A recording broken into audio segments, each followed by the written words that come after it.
If you want to learn how to talk to strangers when you have health anxiety, this is going to be the exact episode for you. The reason for that is my name is Kimberly Quinlan. I am an anxiety specialist. I spend my whole day helping people with specific anxiety struggles, and I have helped hundreds of people with social anxiety out in the field, out in public, helping them manage their anxiety as they practice talking to strangers, going out, ordering things at the supermarket, ordering things on the phone. We actually do this practice in session. I am an exposure and response prevention therapist. And what that means is I practice with my clients. I don't just talk about it. I send them out to practice and I go with them. We walk across the street into local outdoor mall and we practice these skills together. And so today I'm going to walk you through exactly what I teach my clients when we do this. Now, I want you to stay till the end because the end, I'm actually going to give you specific homework, the exact specific homework I give my clients as well. And the reason for that is, again, you can just sit and talk about this and learn about it, but it's actually not going to move the needle until you actually go out and practice it. And I wish I could be there with you in real time, but because you're watching this or listening to this, I'm going to assign you homework instead. Okay, so let's set the scene.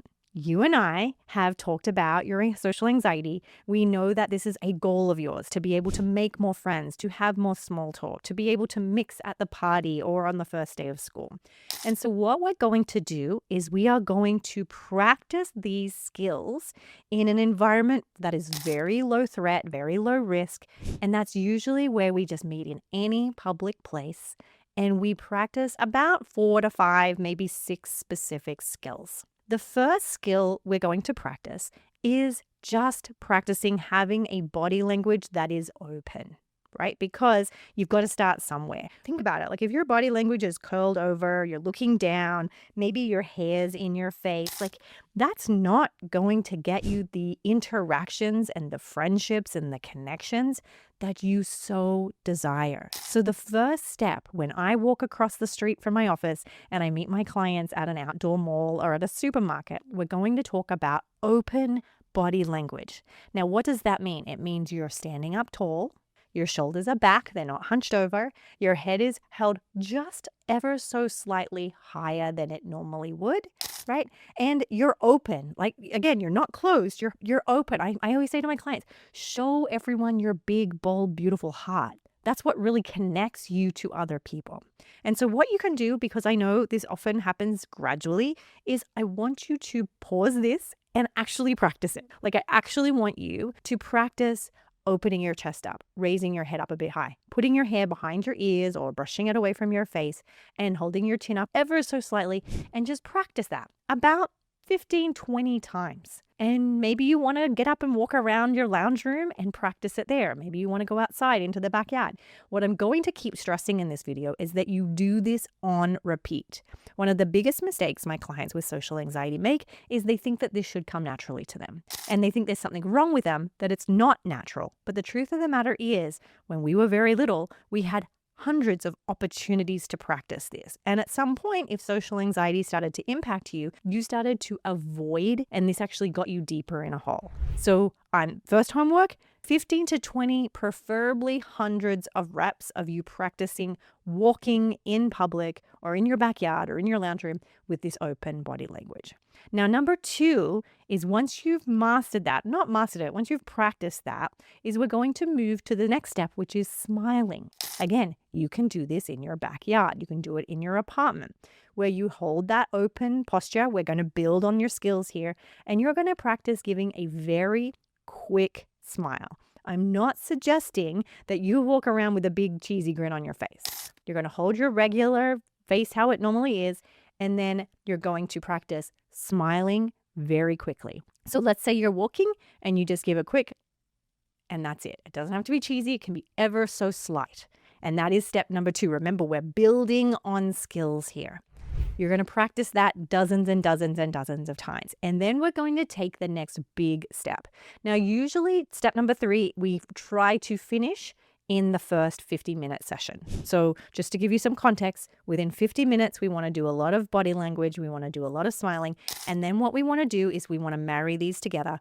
Open body language, a smile, and very quick eye contact. So what that's going to look like is you're going to be walking, right? So you're walking and you're going to be looking down, right? You're going to have open posture. You're going to raise your eyes up, connect eye contact with them for literally 1 second and smile, and then look down and away. And that is 1 rep. And you're going to do that between, again, 10 to 15 times in your first go. If all you can do is 1 to 5, that's fine. Just make sure you're doing this on repeat. I often will say to my clients, you have to come back and we're going to do this every week. And preferably you're doing it at least a couple of times a day in public. Okay. So this is the big step. This is huge, right? Like I really want to recognize if you are able to get to this step, give yourself a couple weeks to really dial this in. You're doing open body language, you're doing a smile, and you're doing a very quick eye contact and then a gentle look away. Once you have practiced that, we then move into the next big step, which is saying either good morning, good afternoon, or hello. And it's the same pattern. Open body language, it's a smile, it's eye contact, and it's saying whatever it is. So when I'm with clients, we practice this again, over and over again. And I get it. It's awkward. You feel uncomfortable. You feel like you're harming them or wasting their time or that they're judging you. But what you're going to learn, and this is what my clients learn, is that people actually don't really care. Half the time we give them eye contact and smile and say, good morning, they don't even look up. They're too busy thinking about what's going on in their life. And that doesn't mean you failed. It means you won. If they look up and they smile at you, that doesn't mean that you did anything right or wrong. It just means it kind of doesn't mean anything. All we're really looking for here is that you were successful at smiling and greeting them. And don't put the emphasis on what they do in response. All we want to know is that you are practicing doing dozens of reps. I can't tell you though how often this actually goes really well. People come to session quite depressed because they're so craving connection, and they find that this very simple smile, eye contact, good morning, look away is very simple, but allows them to actually show up and connect with the people in their neighborhood. Now, what I want to remind you of here is people desperately need your love and your light in this world. I know you probably think you're the worst. You probably think that you're terrible and that you don't bring any value, but you do. And I've witnessed this so many times of you just bring joy to people's life when you give them a smile, when you give them a good morning. And I've had so many clients have so many experiences where they're like, oh my gosh, like I don't want this to sound like it's like a miracle cure, but they're like, I actually feel better about myself because I spread joy. Instead of the focus being on what are they thinking about me, we moved the measuring stick towards how can we spread joy into the world? And that shift changes so much. Now, I know you're here because you want to learn how to talk to strangers. You need to practice those first 4 steps on repeat before you really feel like you should master the next step, which is talking to strangers. Now, when we are with clients, again, we've done this maybe 1, 2, 3, 4 sessions, maybe more if they're really, really struggling. We then move to small talk or compliments. And so what we want to do in step number 5 is either asking a question or giving a compliment. Now, this doesn't have to be anything huge. It could be what we often will say is, excuse me, can you tell me the time? Or excuse me, do you know where the most local ATM machine is? Or if you prefer compliments, it's simply saying, I love your purse. Or that's a really cute hat. Or your dog is so cute, right? You're just giving very basic. You're not giving invasive, uncomfortable comments. We're not going to be making comments that may make the other person feel like it's coming on too strong. We're not going to get too personal by saying, what's your, bank account number? Or excuse me, like, what's your phone number? That's too much too quick. We're asking very basic stuff just for the sake of you practicing having those exchanges. Now, again, it will be awkward. But what I want you to learn as you do this is awkwardness is a normal part of exchange. It doesn't mean if it's awkward that you're awkward and you're an awkward person. It's just that Interacting with strangers is awkward. I live in LA. People are terrible at interacting. I compare it to some other towns we've visited in the country of America or in the country of Australia. People are so much more likely to start chatting across the aisle of the apples. But in certain areas, small talk is very, very uncommon. But what I want you to practice is getting into the exchange of just simple little baby things. So we're going to practice on repeat. Now, ultimately, this is where I want you to start. Usually, these little questions and things is a great way for you to build confidence. But we do have one more step to complete this task, or to really get you to the comfortability that you want so that you can talk to strangers and you can be around people at school, at a party, at a work event, and so forth. And that is where you start to practice small talk. Now, remember that small talk is something you practice and master over time. It's not something that some people are natural with and others are terrible with. It's not something that you can't improve on over time. So what I have done is I've created a cheat sheet of some examples of small talk that you can use in different circumstances. I'm going to give you some here in a second, but if you're wanting a full list, you can just head over to Instagram and comment on any post or DM me the word small talk, and I will send that over to you for free. That is just there as a bonus for this episode. So what I want you to do is for each circumstance that you're about to go into, you are going to come up with 5 to 10 specific small talk openers that you could use in that circumstance. And so let's say you're going to a party. You want to prepare 5 to 10 things that you could say to pretty much anyone in that room as a way to help you prepare and be ready for this event. Same goes for it's a first day of school. Same goes if it's for a meeting at work. We want to come up with 5 to 10 things that feel good to you, that feel like realistic and helpful. Now, what I have done is I have created a cheat sheet of different examples. All you need to do is head over to the Instagram and DM me or comment the word on any post, small talk, and I'll send it to you. But let's go through some of them today. Okay, so I'll give you an actual real life example. A couple of weeks ago, I was in a supermarket doing a social exposure with some of my clients. And in that moment, I actually saw, this was completely organic, by the way. I hadn't planned this, but there were kiwi fruit, which I love kiwi fruit, but these were golden kiwi fruit. I've never seen golden kiwi fruit before. And so it opened up an opportunity for me to start to converse with people around me because remember, we're at the supermarket to practice conversing. We're there to practice interacting with strangers. You are going to need to do this if you have social anxiety. You can't talk your way out of it. You can't just go to therapy and expect the therapist to fix your social anxiety without going and actually practicing. So across the aisle from the lady in the fruit section, I say, "Oh my gosh, I've never seen golden kiwi fruit before. Have you?" And she looks a little like she's surprised that I'm bringing this up to a stranger. And she looks at me and she smiles and she says, "No, I haven't." And I said, "I actually think I'm going to try them." And she said, "Yeah, that's a great idea." And then that was the end of that conversation. But that is a win. That was a huge win. Another example of this might be when you're out and about. I've actually witnessed lots of people doing that. My daughter is very good at doing this, is if someone has a dog, she loves dogs. She goes, "Oh my God, what a cute dog. What breed is it?"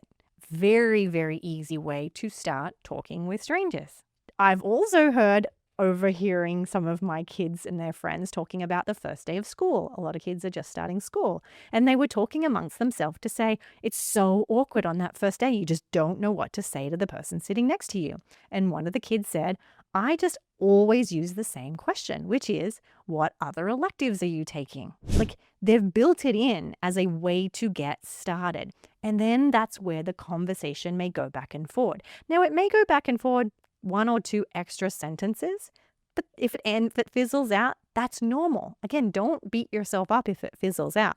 You can't expect them to want to have a 20-minute conversation with a stranger, but you've planted a seed. Then what you would do is you would go home and you would plan out not for long, but just think about what's the next thing I could say. Again, I've given a whole list of things that you could say to different people. Like if you're in class, you might say, is this your first time being with this teacher? Or have you heard whether this teacher grades hard or easy, right? If you're at a party, you might say to someone, how do you know the host? What's your relationship with them? Or it might be, wow, this is an amazing spread. How cool is it that they've provided this cool food? If you're, let's say, at a stop sign, you might make a comment about how, oh my gosh, it's not the day to be standing in the sun. It's so hot today, or it's so cold today, or wow, this light is taking a long time to turn on and off. So ultimately, all we're doing here is we're looking around our environment. We've already practiced eye contact. We've already practiced the smile. We're just then incorporating a question. Now, if your first response to this is like, that is all so great, Kimberly, but it sounds so freaking hard, I don't think I can do it. Yes, you're right. It is really hard. But as we always say here on Your Anxiety Toolkit, it's a beautiful day to do hard things.